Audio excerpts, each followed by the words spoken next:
Hello everyone, I'm Colin Canet. You know, we haven't done any table saw hacks for a while, and I've added a couple things to my table saw, so let's go over there and have a look at them.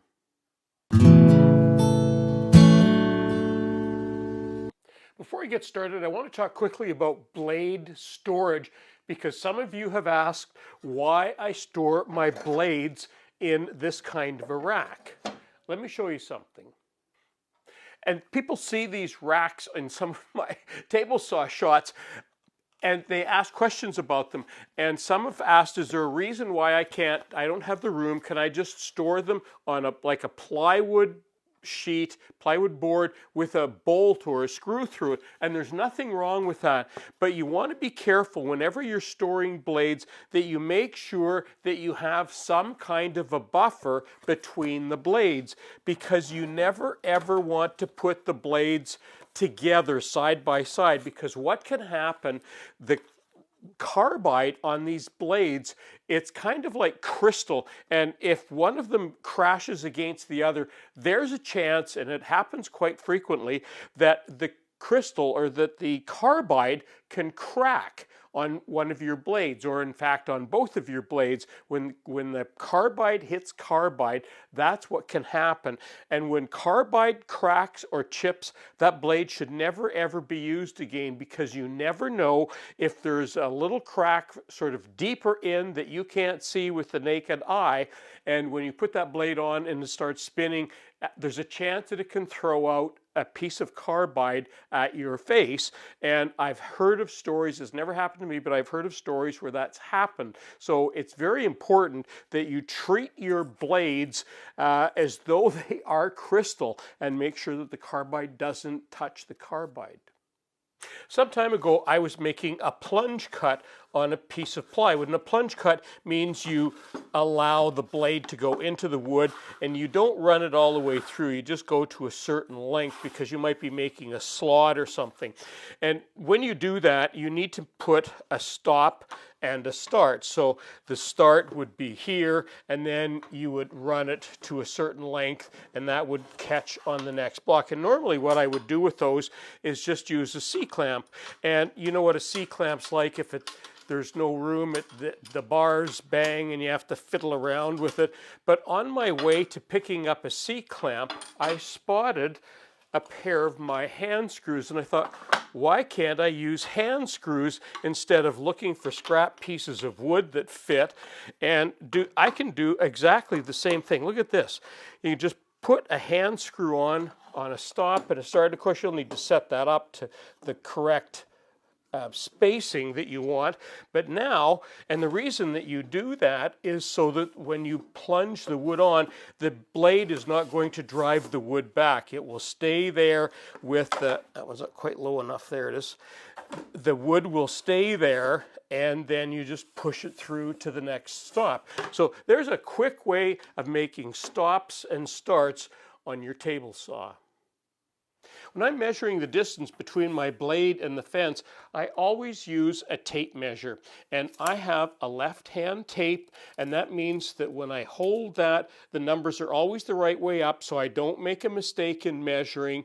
And the reason I do that is because I use 3 different styles of blades, and they all have a different thickness. So the gauge on my table saw fence is inaccurate sometimes. And this way I can measure accurately with no matter what blade is in there. But it means that I have to keep a tape handy at my table saw. And those of you who have been following me for a little while will remember that I put an earth magnet under the clip of my tape, and now I can put that right on the edge of my table saw, and when I move the fence back and forth, it doesn't even touch it, and it's always handy. I always know exactly where it is. There's no dust, and I can use it quickly and easily. But look at some of the other things I've added here. And there's what the end of my table saw looks like. And some of you have commented that I always keep my tabletop clean. And I do that, and I've always done that. And the reason for that is I never want to get little pieces of wood caught between the tabletop and the fence. So I do always keep it swept. And I've always had a brush handy, but never always known where to put it. And now with these little earth magnets and the little catch, you can find these all sorts of places. I have many of these around, and now it's just that simple to put that there like that. The other thing that I'm always seem to be walking over to my cupboard to get out a square, and now I have it attached to the end as well. And these two little blue things are earth magnets under there, but I always put a couple of layers of tape, masking tape on top of them. And the reason for that is when I pull that off every time, because there's a little bit less pull with the tape on there, because there's a little less resistance. Now when I do that, sometimes the magnet would come off on here, one side would and one side wouldn't. And this way, whenever I put that on there and pull it off, the magnets never come off. They always stay there. So now I can put my square on the edge of my table, and all of these things are out of the way. They don't have any interference with the fence moving back and forth, and they're always handy, and I know exactly where they are. Now, if you've been watching me for a while, you'll know that I keep the switch, the remote switch for my dust collector. It just hangs here on a magnet on my ceiling because I have a T-bar ceiling. Let me show you a close-up of this. So that's all that looks like. And it's just one of those little extension things, and there's a magnet on the end of it for picking up magnetized nuts and bolts and things. So what happens is this sticks to the T-bar in my ceiling, but I've also put earth magnet on there, and you can see that I've wrapped it with tape, and it just sits on there. I just have to touch it, and that's where my switch hangs. But not everybody has a T-bar ceiling that they can put these on. So let me show you an alternative to that. And some time ago, somebody said, I don't have a T-bar ceiling. What kind of an idea do you have for storing my dust collector remote? And I thought about it, and I thought, well, what would I do? And here's the solution I came up with very quickly. I just put a Velcro, just the hook and loop. I put one on the back of the remote, and look, I just put the other one on top of the fence. It's quick and easy.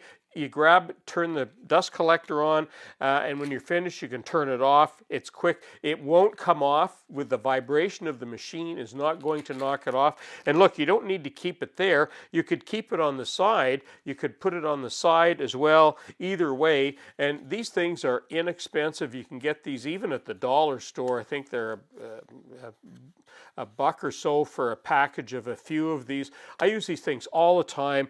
Velcro, hook and loop. There's a quick answer for where you can store your dust collector remote. And you could have these around the shop. You could put them at different stations so that you can turn that on whatever tool you're working with.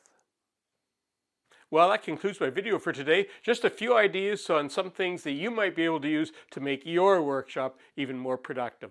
I'm Colin Canet for WoodWorkWeb. Thanks for watching.